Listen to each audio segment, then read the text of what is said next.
గౌరవనీయులైన తెలంగాణ ముఖ్యమంత్రి గారు శ్రీ రేవంత్ రెడ్డి గారి అన్నయ్యకి నమస్కారం.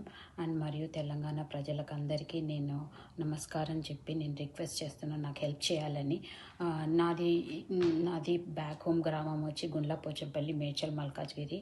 అండ్ నేను యూఎస్లో ఉంటాను. ఫర్ ద పాస్ట్ 24 years నుంచి యూఎస్లో ఉంటున్నాను.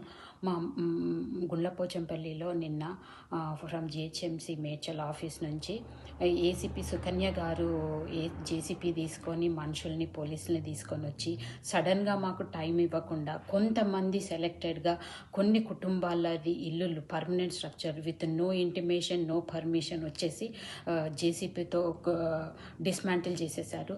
దీనివల్ల మా ఇంట్లో మా అమ్మ, మా నాన్న వృద్ధులు, వాళ్ళు 75-80 years old ఉంటారు. అండ్ ఈ సడన్గా చూసేసి మా మదర్ బ్రీత్లెస్ అయిపోయారు అండ్ హాస్పిటలైజ్ అయిపోయారు.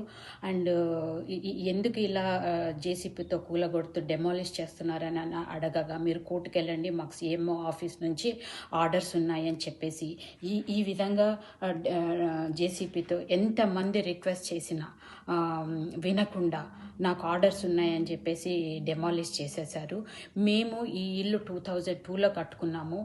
మెయిన్ రోడ్డుకి లేదు, మా పట్టా భూమిలో ఎఫ్టీఎల్లో కాదు, నాలాలో కాదు, 100 feet అవే రోడ్ నుంచి మేము కట్టుకున్నాము. మేము ఎవరిది ఆక్రమించలేదు. అండ్ సడన్గా వచ్చేసి భయభ్రాంతులకు గురి చేశారు ఆ గ్రామంలో, గుండ్లపోచంపల్లి గ్రామంలో. సో ఏ విధంగా డిస్మాంటిల్ చేశారో మీరు చూడండి.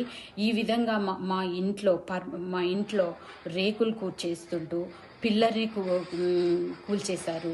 అండ్ మధ్యలో క్రాక్స్ పెట్టారు ఇంటికి. అండ్ ఎక్కడ పడితే అక్కడ వాళ్ళ పాపము కెమెరాలు ఉంటే, కాస్ట్లీ ఐటమ్స్ ఉంటే వాటిని మొత్తం డిస్మాంటిల్ చేసేశారు.